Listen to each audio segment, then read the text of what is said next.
Welcome to Central Missouri Alumni Stories. I'm your host, Corey Bittner. Today we are joined by a very special guest, Dr. Roger Best. Dr. Best is the president of the University of Central Missouri. He was recently inaugurated as the 16th president here in 2019 since the university's nearly 150-year existence. Yes. So we are very excited to have him here today. Appreciate his time and kind of talking through where things are at currently, the state of UCM, what does the future look like, and the road that's led him here.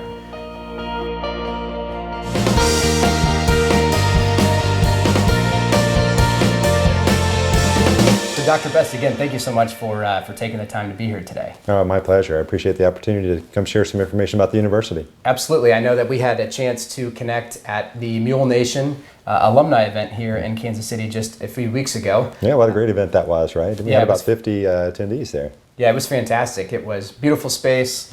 Music was great. Good crowd. It was good to kind of connect and just re-engage with a lot of alumni. Yeah. And I, appreciate your willingness to come and talk here today, because we've been really excited about what's going on. Happy to do so. Thank you. Well, good. Again, so as I mentioned kind of briefly, for our listeners and for our viewers, what we kind of want to talk through today is really, what ultimately led you to UCM in 1995, Yes. the 23-24 year time period that started from you starting at UCM to becoming the 16th 24 president. years now, yeah. 24 years. Yeah. The road that led you there, again, the state of the university today and where we kind of see things going. So, Sure. So let's go ahead and get started. To kind of get us kicked off, tell us a little bit about where you grew up and where you went to school. Sure. So I actually grew up in South Georgia. I always point out South Georgia because it wasn't the Atlanta area, which is in the north part of the state, the agricultural region of Georgia. And interestingly enough, the elementary school that I went to, which was actually kindergarten through 7th grade, was called Workmore Elementary. So I graduated from Workmore Elementary School. That's good. And then went to our one and only county high school there. Following high school, entered Georgia College, which is in Milledgeville, Georgia, geographic center of the state, and majored in management. Actually considered any number of majors. So when our current students talk about changing majors or exploring other majors, I certainly can relate to that. At one point I had 3 different majors at the same time, management, business information systems, and accounting. But I considered biology, I considered history, a wide range of stuff. Took a lot of electives and did some exploration. Settled on management. So I earned a management degree. It was actually a Bachelor of Business Administration in Management. Okay. And through my college education, was fortunate to have some very good mentors and faculty members who connected in, and I connected with them and was describing what I wanted to do following graduation, which was really just get a job in business, mid-level management hopefully, and move up if I could, try to work hard and make a difference. And they were suggesting through some class presentations they had seen that maybe I should consider getting a PhD, teaching at the collegiate level, since I had an interest in teaching. And I took them seriously at some point. At first, not so much, but then took them seriously and went to Florida State University and got a PhD. At that point, I was interested more so on the finance side of business, so I earned a PhD in finance from Florida State. Theoretically, or technically, it was in 1996, even though I got to Warrensburg in 95. So I was ABD when I got to University of Central Missouri, which at the time was Central Missouri State University. That's right. Now, did you go straight from Did you go directly from undergrad to, grad school, eventually woring toward your PhD? To PhD school, as I call it. School, yeah. Okay. So I was interested in getting an MBA coming out of my undergraduate days, and since I had a business degree, one of my faculty members said, "You've already learned the 4 Ps of marketing. Why do you need to study that again?" And I thought carefully and realized I did remember the 4 Ps of marketing, so I just went straight into the PhD program. Was fortunate they accepted me and provided an assistantship, so it was Excellent. A great experience at Florida State, and it really led to me coming to the university. When I was on the job market, UCM, CMSU at the time, had a position as an assistant professor of finance. And my first trip to Missouri was to do the preliminary interview, first trip ever to Missouri. Okay, was to do that's what I was going to ask. The preliminary interview for the position, and that was in St. Louis. And the second time I'd ever been in Missouri was to do an on-campus interview, and the third time was to find a place to live because they had offered a position to me. So very fortunate. Yeah, okay, and I guess it makes sense given kind of the direction of, when you went to undergrad, when you went to PhD school, as you call it, and then ultimately when you started in Warrensburg, that it was really kind of right afterward is when you made the move here. And yes, I was 27 years old when I moved to Warrensburg, and I've been here ever since. So I've spent more time in Warrensburg, Missouri as a resident than any other place I've ever lived. Okay, yeah, no, that's great. That's, I think, obviously telling about you and your commitment to the university, but I also appreciate that point that you made as far as students go, particularly when they're going off to college or their time in college, particularly during undergrad, of trying to figure out what it is that they want to do. Yeah. Right? I mean, do you know when you were a junior in college what your dream job was? No, in fact, if you go all the way back to sophomore in high school, I thought I'd love to be a television repairman. Back then, televisions were very large and consoles, and when something happened, you actually fixed them as opposed to throwing them out and buying another one. So not a good career projection. Let's just be blunt about that. I would have been out of a job before I ever started probably. But in college, I was even thinking maybe teaching at the high school level, or as I mentioned, working in a business somewhere. Yep. And it really wasn't until that junior into senior year that I started thinking that having an opportunity to be a college professor could be a very interesting career choice. Sure. And so it was along in that time frame that I seriously considered doing that and started exploring the opportunities. But realistically, it wasn't until the last half of my senior year in college that I settled on earning a PhD and maybe trying to get an academic position. Got it. Okay, good. So 95 then is when you started, and you said it was an assistant finance professor? Assistant professor of finance. So the ranks in the academic world are assistant professor, associate professor, and then full professor. Okay. And so I have to confess that really two things coming out of my time as an assistant professor. One, I was not planning to stay in Missouri and at the university. Sure. From the southeast, where I just discovered very quickly the wintertime is much warmer there than it is here. And there's no ice storm or hailstorm too much that you had to worry about in the winter, snow. So I really was intending to stay here only a few years. Okay. And very much, and even had an offer from a university in the southeast at the end of my third year, and had fallen in love with the university at that point. We have such great students who come through our programs that we get to know well, and that hopefully we have a very positive impact on their careers and their lives in general. And very much enjoyed the colleagues that I was working with, and just found at the end of that third year that I would be foolish to leave the university. But from that point, my aspiration very much was to be a full professor and just kind of enjoy teaching my college classes and interacting with our students as much as possible. Okay, good. So, and that, well, you mentioned falling in love with the university, but I was going to ask, when you said your intention was not to, stay at what was the time CMSU. And I was going to ask you what happened, because here you are 24 years later, but that explains it. I mean, you kind of fell in love with the university. So tell me a little bit more about, we don't have to go into a ton of detail on, each sort of stop along the way, but from, that position to where you're at now. I mean, what does that look like? Yeah, and so as I mentioned, my aspiration was to be a full professor, and I did mess that up somewhere along the way by getting into administration. Sure. Our long-serving chair, and I think he had actually served as chair of our department, as we called it at the time. It was combined economics and finance faculty. He had served as chair for 24 years, if I recall. And he moved into the associate dean role, and I had some colleagues who approached me about my interest in serving as chair. And at the time, I think I was the newest faculty member in the entire department of 14 or 15 faculty. And I was not yet full professor, but I was an associate and a year and a half or so away from being able to apply. And I thought about the opportunity to make a difference for colleagues and what I thought I would want to try to do, and said I would be willing to consider it, and they nominated me, and I was fortunately accepted by both the dean and the provost at the time to serve as chair. Did that for about 5 years, and the associate dean position came open. The person who had preceded me in the chair role was retiring, and I saw an opportunity there from my perspective to do some things at the college level that I was interested in, and I asked the dean about serving in the position, and she, again, fortunately for me, said that I could serve in that position. So I moved from chair to associate dean, and in my second year as associate dean, she came in and announced that she was stepping down to go back to faculty, not because there were any problems or concerns, but she was just ready to be a faculty member again. And I begged her to stay, and she refused to stay, and so we embarked on a national search for the dean of our college. At the time, it was just the Harmon College of Business Administration. And I wasn't necessarily interested in serving as dean. Just in that role, would have no opportunities to teach courses, which I was still doing as associate dean. But some colleagues convinced me to apply, and I'm glad they did at the end of the day. It was really kind of them to do so. So I was hired as dean of the college and did that for about 7 years. And that was when? What time? That was started that in July of 2010. Okay. And then July of 2017, I started a stint as an interim vice president for finance and administration, with the intent that after a year I was going to be back in the dean role. And the president at the time actually turned that into a chief operating officer position, suggested I should stay. And after some considerable thought, I told him that I would.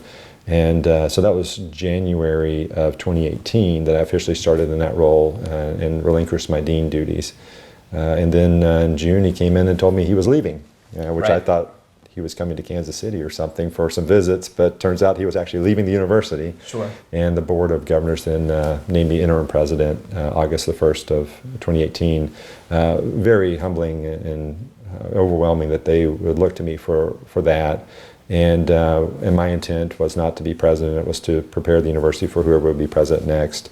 And the board asked me to do that. And so they, after a few months, they had some conversations on campus. They did a little interview with me and offered the position to me. And so it was hard to say no, considering how much I do love the university and how kind people are and what great faculty and staff we have there. And had never wanted to be a college president, so put it out there. University college president, farthest thing from my aspiration. Sure. Go back to my full professor aspiration. Yeah. And just again, back to the university and the people that we have and the students we have, hard to say no to that sort of opportunity there. And so that's how I ended up here. Yeah, no, that's great. And that's very, well, again, it's telling of your, I guess, devotion and commitment to the university, but it's also telling of the students, the faculty, the community, and everything around it. For you to start when you did, plan on leaving a few years later, and then again, here you are now. Oh, it's all about them. Realistically, I'm not here today without them in many ways, through mentorship individuals provided to me, opportunities that were made available to me as a faculty member and as an administrator that early on in my career. And so I do encourage all of our faculty and staff to get engaged early, because we want to provide those opportunities for everyone at the university. Yep, no, and that's really good advice. And why you say that, for faculty, I feel this. What I can speak for alumni when I say that, alumni ought to be, particularly students that are wrapping up their college experience now or, recently graduated. It's the same thing. Yes. Connect, network, get to know more people, and take advantage of the opportunities that can present themselves by, just engaging in those behaviors. So exactly. Well, good. Well, I think I can speak for, probably everybody when I say that, we're really excited to have you kind of leading the charge, and it's really nice, and it's neat to see someone who's been around at the university for so long in that role now. Oh, thank you. So I'm excited for what the future holds. So again, that's kind of summarizing and talking a little bit about what got you to where you are today. So I kind of want to take that step forward now, and let's talk a little bit more broadly and talk more specifically about the university itself. You were named as interim in August. Yes. And then you were I guess named as president in November, and then inaugurated in April of this year? April. Yeah, and the inauguration is more the symbolic, in academics at least, more the symbolic acceptance into the institution. Officially been serving as president since November 5th of 2018. Got it. All right. And I guess in that time frame now, we're not quite at a year yet. How would you describe the state of the university, for the lack of a better term? And we do a State of the University address every year, and so it is appropriate to describe it that way. We continue to have high quality programs. We continue to be committed to student success, and from an operational perspective, we're in very good shape. So if you look at the state of the institution today, and this is no credit to me whatsoever, again, it's credit to all of the people doing the great work that we have and the students that we have come through our programs, we're in very good shape as an institution. And we look to continue not only this great foundation we have, to even build upon it to do some other pretty amazing things. That's great. And where do you kind of, that's obviously exciting to hear, in line with what my expectations would be, kind of for the answer to that question. But where do you see, taking that information, what do you see the next, 5? Well, actually, before we go into the future, let's talk about the past, right? Sure. So let's say in the last 5 or 10 years, how would you say, whether it's academia, whether it's university specifically, what's changed the most? Wow. So if we start with the obvious, we have a brand new leadership team for the university just in the last year, effectively. Right. And one of my key responsibilities when I became president, not the interim president, but the president, was to fill a lot of vacancies we had in our vice president positions and do a little restructuring. So if you look at the president, what I call the President's Council, which are the direct reports to the president, all of the including me, all of the individuals on that council, only one of them has been there more than 2 years in a similar role. And so we have essentially a brand new team for the university, but among that team we have folks who've served at the university for a long period of time and some who are newer. And I think that brings a really interesting dynamic of experience with the university, experience in higher education, with new faces, new ideas, and merging that together. And if you look previous to that, we spent a lot of time and effort in focusing on student success, and we have developed a lot of processes and a lot of programs to intentionally ensure that when students are working very hard, that we do our part to work hard with them and to provide the support that they need. And that included a major redo and reimagining of our student success and advising programs into one cohesive unit.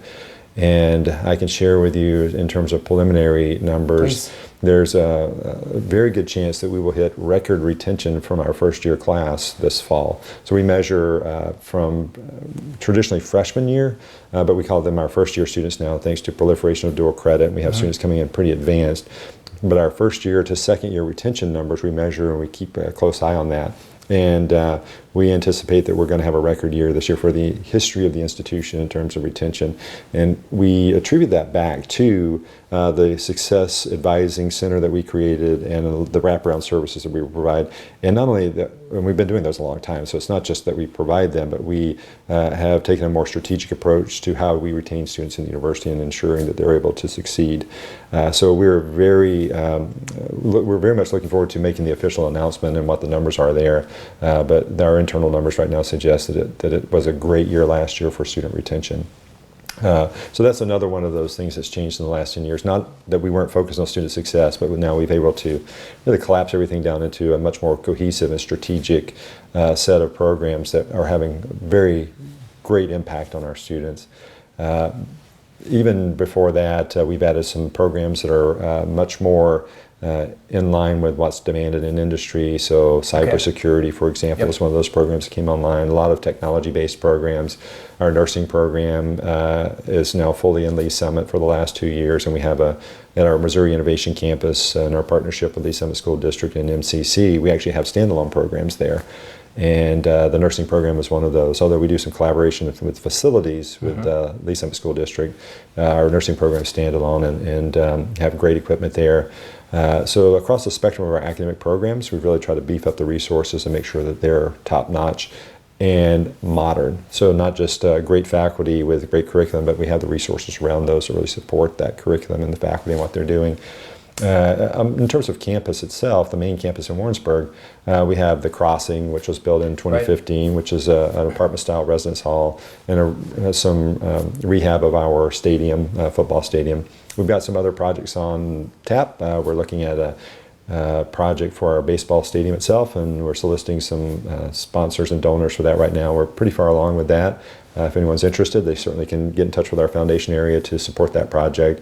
We're looking at an airport terminal project, for example, as we move into construction. And we have some other projects in mind to continue that flow of capital project development and ensuring that our students have access to modern facilities as well as all of the other stuff that makes for a great academic program.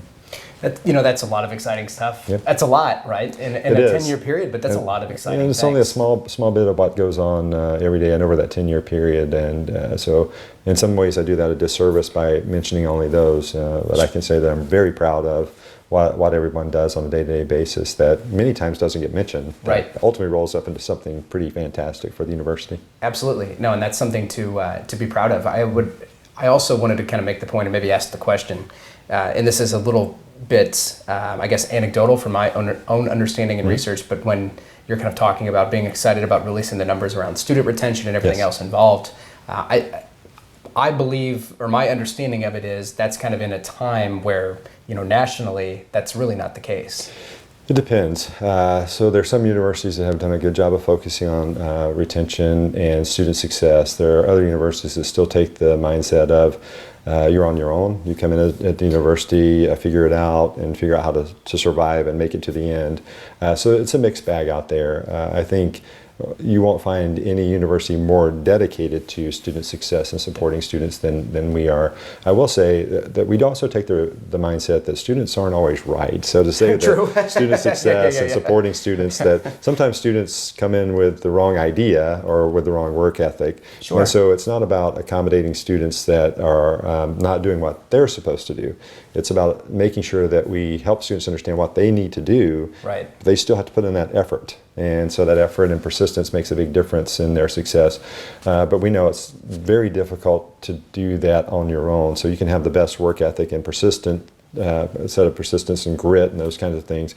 But without our help, it's sometimes impossible to make it to the end. And so we're there as partners to help out. Fantastic.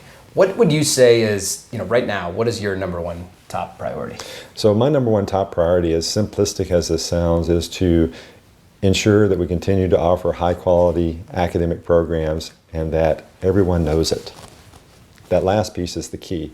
We've offered high quality academic programs for a very long time, and we want to make sure that everyone is aware of that. And that helps not just on the recruiting side, getting more students in, it helps our alumni because that just enhances the value of your degree. And we take seriously our role that our relationship with our alumni is lifelong. So when a student comes in, completes, and goes out into the workforce or whatever comes next, we want to be partners throughout that life cycle. It's not, it's a transactional, you're done and you're out of here. Right. We want to remain engaged and do what we can to continue to support your lifelong journey. No, and is there you talked about making sure that everyone knows it, right? Mm-hmm. And keeping the alumni engaged, but what is the university, the university more broadly doing to make sure everyone knows it? I mean, what's the sort of methodology or idea to get the word out? Yeah, so you'll see a couple of things starting to pop in the next year. So we, as of very recently, we just onboarded our new vice president for integrated marketing communication with the intent that we want to increase the university's awareness and perception, particularly in the Kansas City area, but even beyond. And we'll do that through certainly the social media channels, and we'll do that through traditional media channels, whether purchased or not. Mm-hmm. And organically, you'll see more engagement among leadership in the Kansas City business community. Excellent. Through various organizations that exist. And so what we want to do is let everyone know who we are as individuals and what our intents are. And I think that organically helps spread the word about our not only our quality, but our intent to ensure students are supported. So you'll see a multitude of strategies, really multifaceted strategies for us to do that in the coming year. And a lot of that will be less overt than others, but it really is that intentional communication strategy so people see. Now there's a separate piece of that validation of what we're doing. We're getting ranked by organizations, both program level and institutional level.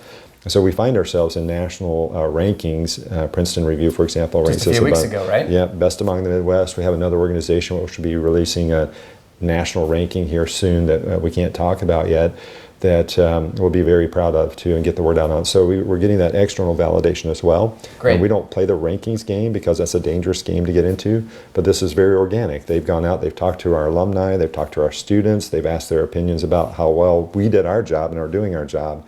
And then we also provide the data on progression, completion, those sorts of things. That's how we get ranked, and it's not we're not throwing money at this to try to get our names in these rankings. Sure. And in fact, we stay away from those kind of rankings. So we're very proud of that external validation. So you'll see some more information of that coming forward too. Excellent. Good. Well, I look forward to seeing it. I'm sure the rest of the alumni and students do too. Yeah. Looking forward a little bit now, if you kind of take out the crystal ball, right? Where do you see UCM going from here? Yeah, so demographically in the Midwest in particular, there will be fewer and fewer high school graduates over the next 10 to 15 years. Okay. And so one of the things that we're going to have to do as an institution is adjust to that.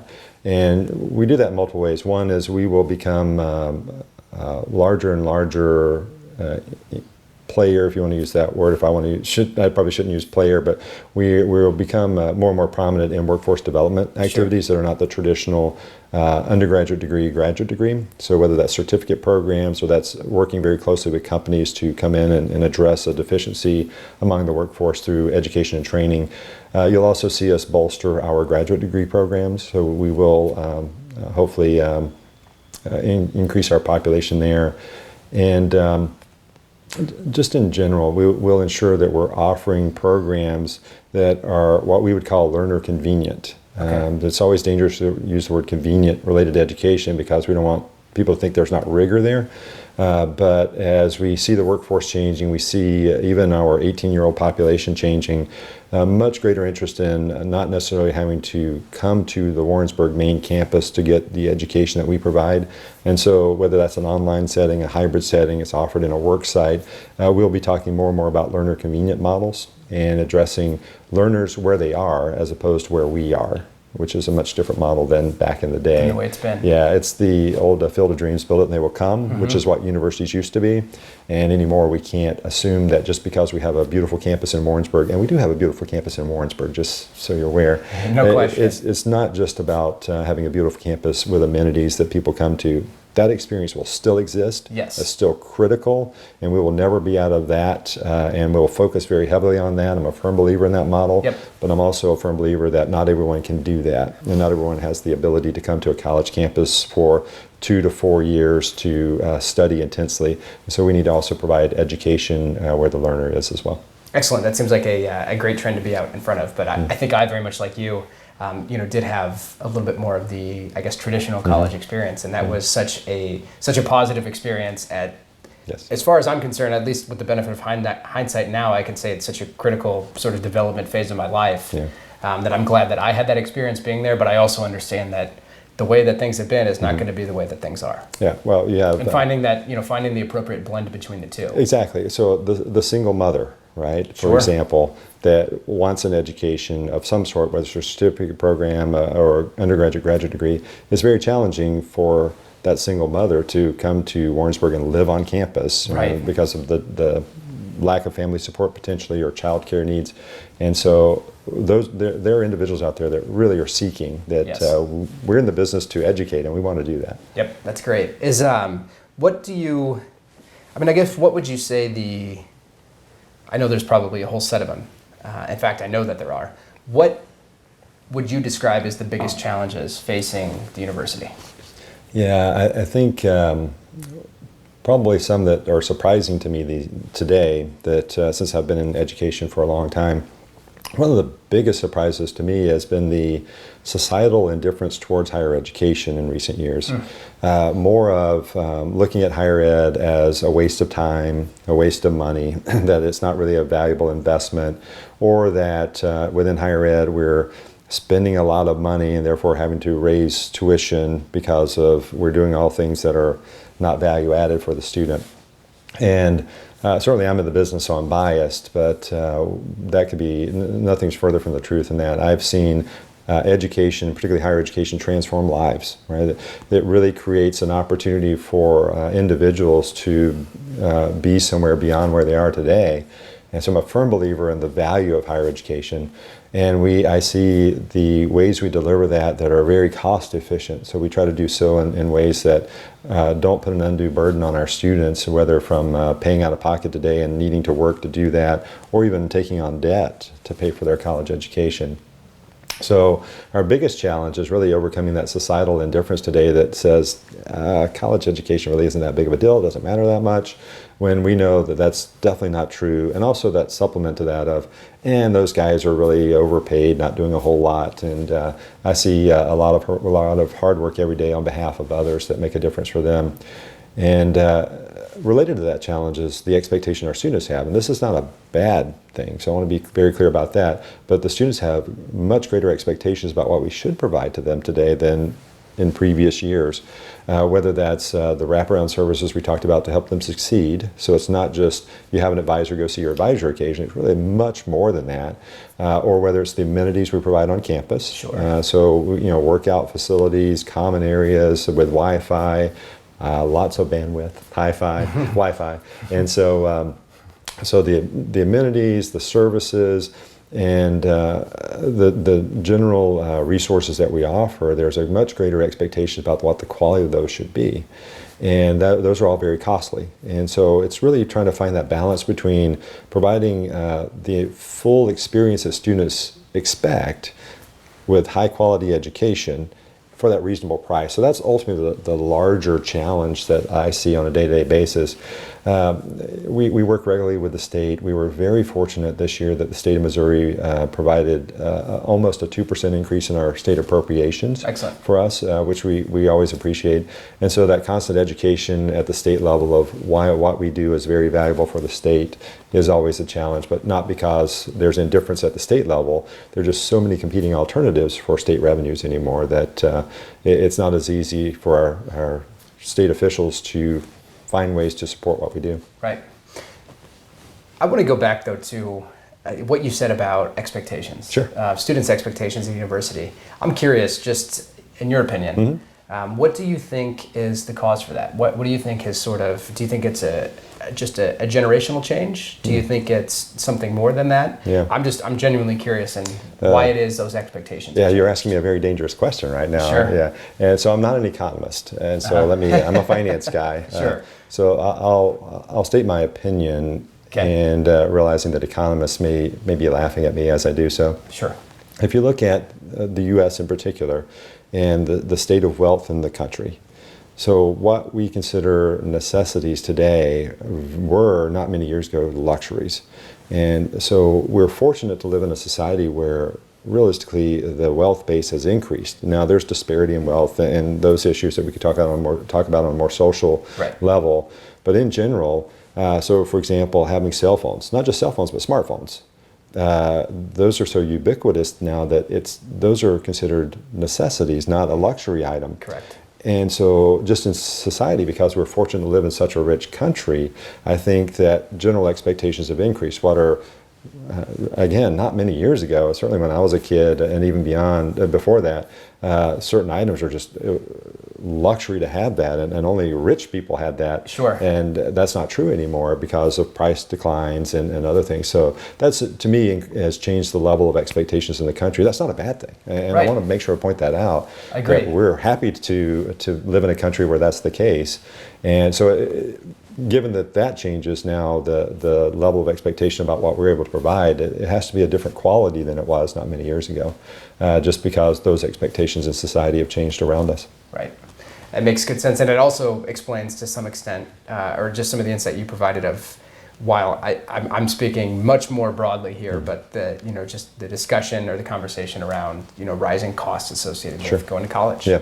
But it's for a reason, right? Yeah, it is. And that's the other part of the challenge, too. If you look at what parents and students expect the price to be, so we have all of these expectations now about the quality and the level of the experience, but the expectation about price is that it should be much lower. Right. And that, again, adds to the complicating. And I don't disagree. I would love for us to be able to provide an education at an even cheaper price than we already do. But that's where our challenge becomes from a leadership perspective. How do you balance expectations up against resource base? And again, doing it for an affordable price. And it's not an easy thing to do. No, and I can imagine that it's not. That's that's quite a kind of a hill to conquer there. But Sure. I think that you, along with what sounds like the rest of the leadership team, university, those looking forward and into the future, are focused on the right things. Which, to me, an alumni that appreciates if the value of my degree becomes more valuable. Yes. That's a wonderful thing for me selfishly. Along with all of the other alumni, but I think just having the discussion here today and what you guys are, looking toward and looking to do, it fills me with confidence knowing the direction that things are headed. So okay, glad to hear that. Yeah, absolutely, I'm excited for you and the university and selfishly myself Good. as an alumni, right? Well, that's what it's all about for us. It really is all about you. Well, I appreciate that. Okay, anything else that you want to add as far as the direction of where we see things going? I know we kind of touched on a lot of things, but. No, I think that captures where we're headed. There will be a lot of, we just had our board approve the strategic plan we've been working on for the last year, and it's a 3 to 5 year plan with 6 themes that are part of that, and they're consistent with some of the items I've talked about already today.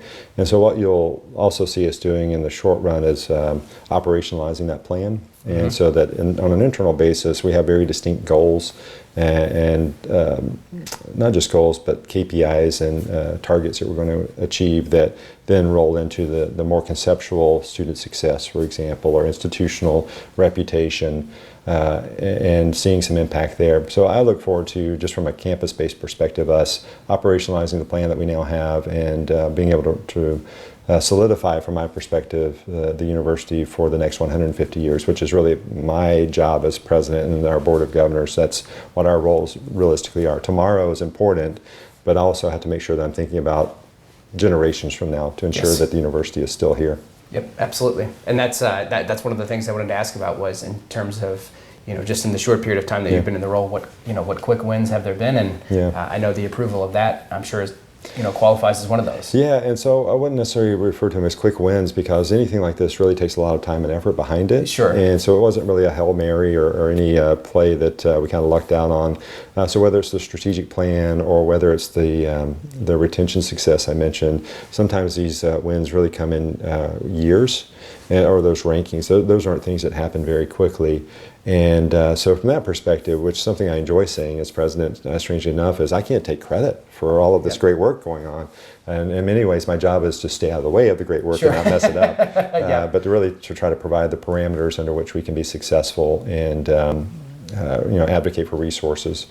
So we have seen some very positive wins, if we do want to characterize them that way, but very much some positive outcomes from some of the effort that's been going on for a lot of years. Sure. So maybe a more appropriate way for me to frame that would be, it's exciting. I'm sure it's probably exciting for you to be able to see all of the success, or positive outcomes that have materialized in a pretty short period of time. Yeah.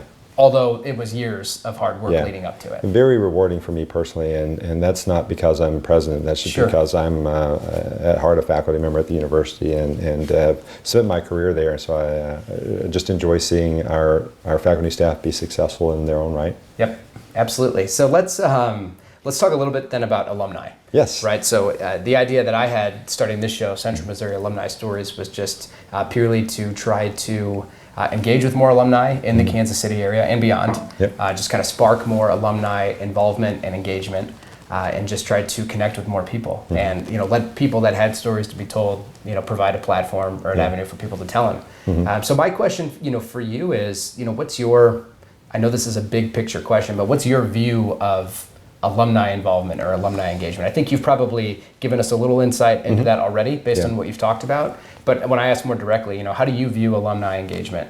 What does that mean to you? Yeah, and the word critical always comes to mind when we talk about alumni engagement.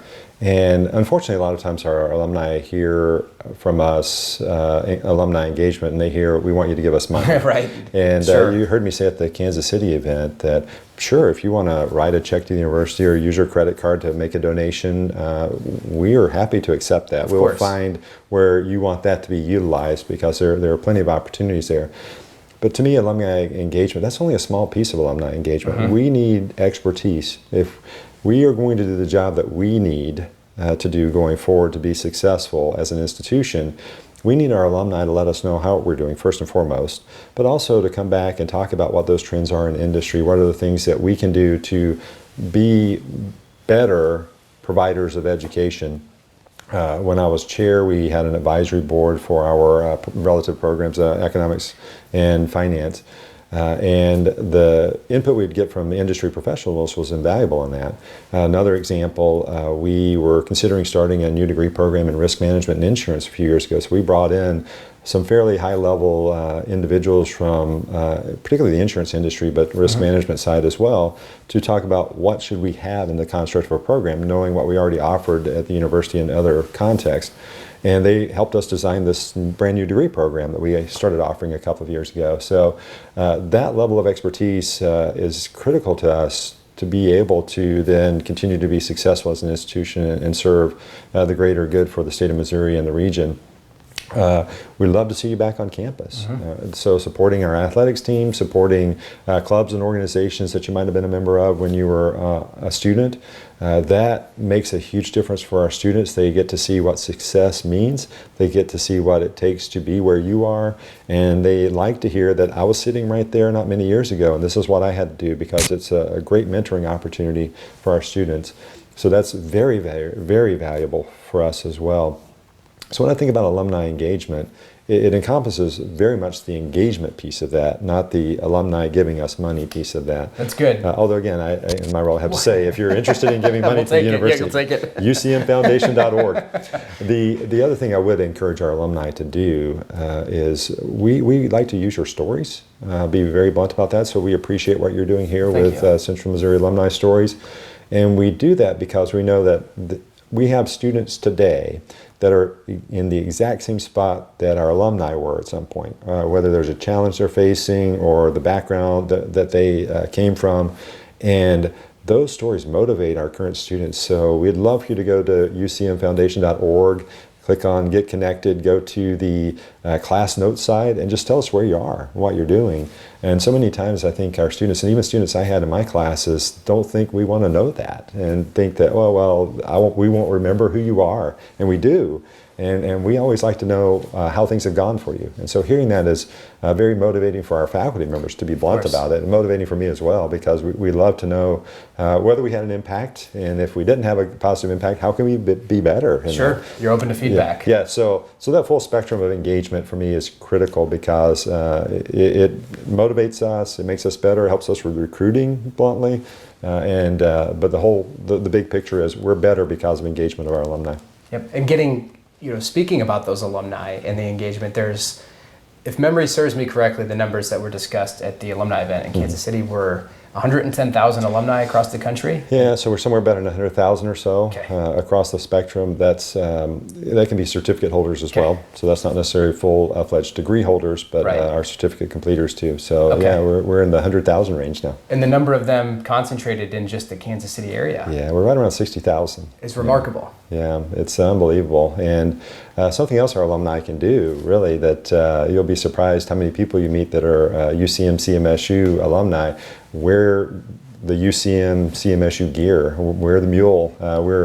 We're unique in our mascot, so that mule carries a lot of brand recognition for us. It does. It really does. So you wear your UCM CMSU stuff, and you will find alumni very quickly.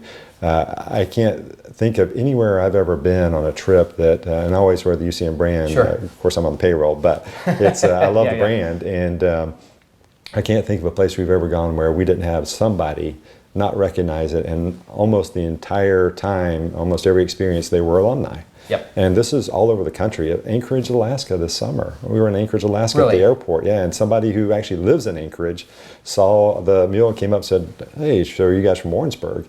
And well, kind of. Yeah, we are actually. And Sure. So he had graduated many years ago from our aviation program, and he had been in Anchorage for 10 years working there. It's amazing. Yeah, so wear the brand. We would very much appreciate that. That's too. good. That's good. What is, well, I guess while I didn't ask this explicitly, I'll go ahead and ask now.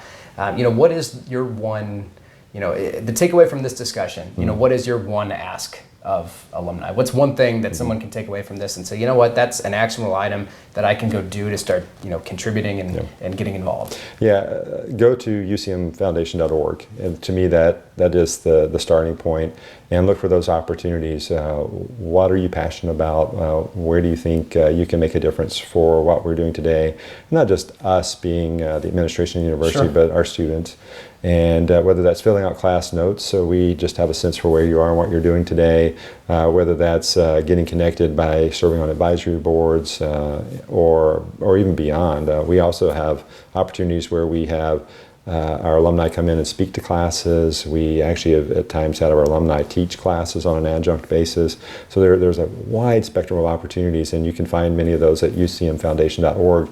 And if you are interested in something that's not listed there, give us a call. We're happy to discuss what opportunities do exist, or if you've thought of something that we haven't, we'll likely consider it. All the good ideas don't emanate from us. Right. Well, there it is. UCMFoundation.org. UCMFoundation.org. There it is. Okay, good. Good. All right. So, lastly, just kind of what I want to, talk through here quickly with you a little bit more on kind of just a personal note. And this is some of the things that I've talked with other guests on the show about. Sure. Thinking big picture, what comes next. And when I say what comes next, I've talked with other guests here and we talk about how, where do you see yourself in 5 years is such kind of a standard question that you feel like people ask you that when you're getting, interviewed for a job, and then nobody really asks you that anymore. And I don't mean in the sense of, you being in the role that you're in with the university, but when you're thinking, long term, when you're thinking past, work, thinking about retirement or whatever it might be, what does that look like to you? Sure. And so I, from a personal perspective, I'll say I hope I'm president of the University of Central Missouri for a long time. Of course. Right? So I do want to put that out there that I love this position. And it's been very rewarding to me in many ways, and that revolves all around the great people that I get to work with and the great individuals that I meet, our alumni, our students. So I hope I'm in this position for a really long time. Of course. Beyond that, well, thank you. Appreciate that. Beyond that, I love spending time with my family. So my wife Robin and I, she has a chance to go with me to all of the functions. She's retired. I was retired until I took this position. I dragged her out of retirement. Sure. But she gets to go to all the events on campus and attend stuff and gets to interact with students. And so we certainly see ourselves spending plenty of time together in retirement, whenever that is. Traveling, we hope. We enjoy traveling around. Lazy way to travel, right? We don't necessarily like to hike and all that kind of stuff anymore, but enjoy just spending the time together and seeing new places. And then we have 6 grandchildren that we anticipate we'll be spending a little bit of time with as they get more and more into youth sports and then high school sports. They range from 2 to 10 at this point, so they're kind of getting into that prime time. So I see myself doing some of that for sure. Good. Well, good for you. Thanks. Yeah, while we obviously hope that you're in that role for a long time, it sounds like you will. Whenever the time comes, the 6 grandkids will keep your hands full. Yes, they already do. That's the fun thing about it. Right? I'm learning stuff every day. Yep, I bet so. Yeah. That's good. Smarter than I am. Yep. Okay, so our next segment here is something that we've kind of branded as the Mule Minute. I love the Mule Minute. Good, thank you. Or the Jenny's Jam. Or the Jenny Jam, that's exactly right. So, and this, of course, is is sponsored by Falcon Wealth Advisors. So this is one of my favorite segments to kind of go through with people. Sure. The idea here, though, is I'm just going to rattle off probably 10 questions or so at you. Just really kind of want, what's the first answer? What kind of, what comes to mind? Okay. There's no stopwatch or anything like that. Okay. But we'll go ahead and get started if you're ready. I'm ready. Okay, we'll start it off easy. What is your favorite food? Cherry cobbler. Okay. No ice cream. Okay, cherry cobbler, no ice cream. What's your favorite destination? Probably Niagara Falls at this point, but there are so many places I haven't seen, so it's hard to say for sure. Okay. Favorite sport? Probably football, although I've gained an appreciation for both basketball and baseball thanks to Mules and Jenny's athletics. Okay. Being a finance person yourself, stocks or bonds? Stocks, for sure. Beat bonds every time in the long run. But the long run is the key to that. That's right. Yeah. If you could go back in time to any one year, what year would that be?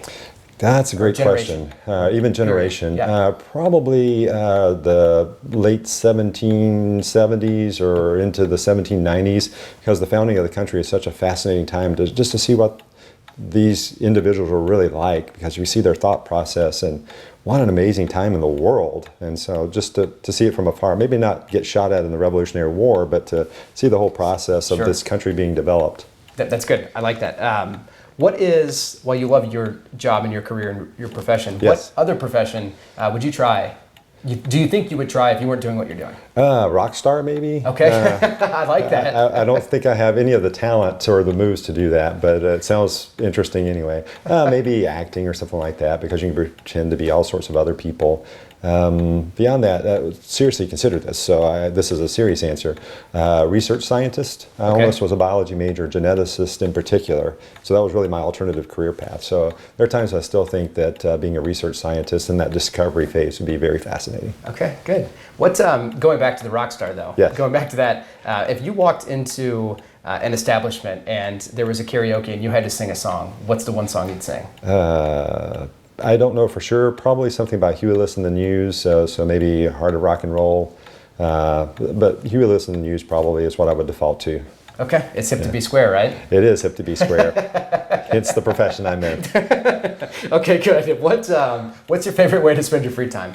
Probably just relaxing with Robin, honestly, my wife, and the grandkids as well, whenever we have that opportunity.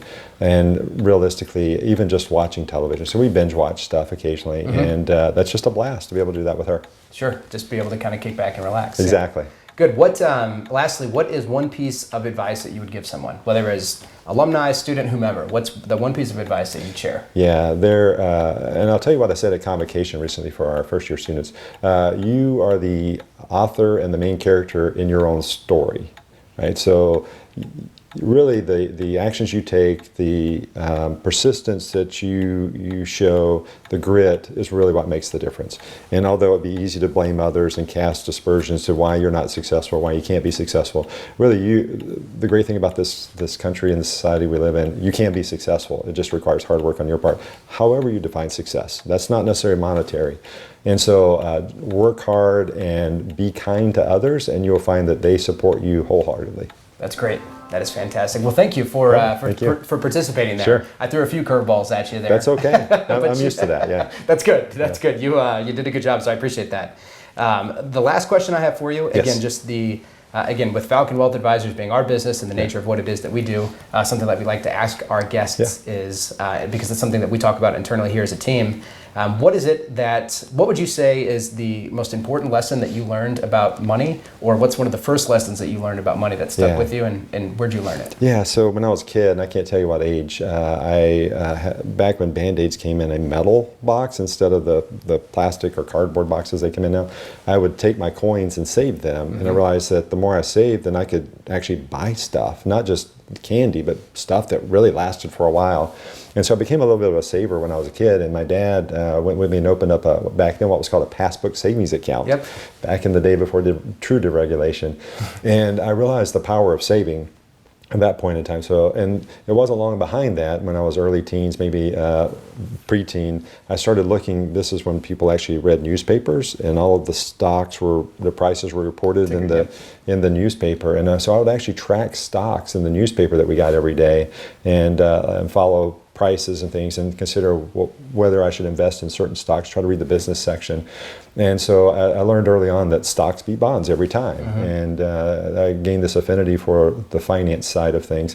So it was very early in my life that I learned the power of saving, and then the power of compounding, thanks to the savings account that I had, and then the power of investing in equities, and the risk of investing in equities as well, by just tracking what stocks are doing on a day-to-day basis. Yep, that's good. What now? Not to get too kind of dorky finance guy on you, but let me ask this question: let's geek out. Yeah. Do you remember when you opened that passbook savings account, or early, in that time period? Do you remember what the interest rate that I guess the cash holding? Yeah, it was guaranteed, right? So these were guaranteed interest rates. If you were in a savings and loan, your savings rate was 5%. Wow. And I think it was quarterly compounding. So it was, really? Yeah, it's a little better than 5% technically when compounded.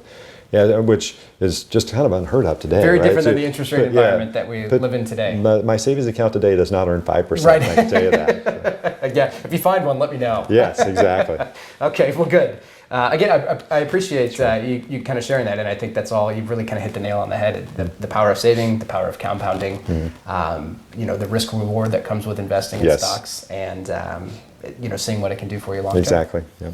All right, good. Well, I think that is about all of the time that we have here today. Okay. So again, Dr. Best, I really appreciate you taking the time to do this, and thank you. I hope that our viewers and our listeners, really are able to kind of take something away from this, and thinking about what it is that they can do and what action they can take, and hopefully feel a little bit more invigorated and excited about their alma mater, or where they're working hard to earn their degree from. Yep. So again, if anybody has any questions, feedback, positive or negative criticism, whatever it might be, I can happily deal with all of that. The easiest way to probably engage with me personally is on Twitter, and my Twitter handle is @CoreyBittnerKC. Alternatively, you can email me. My email address is Corey@FalconWealthAdvisors.com.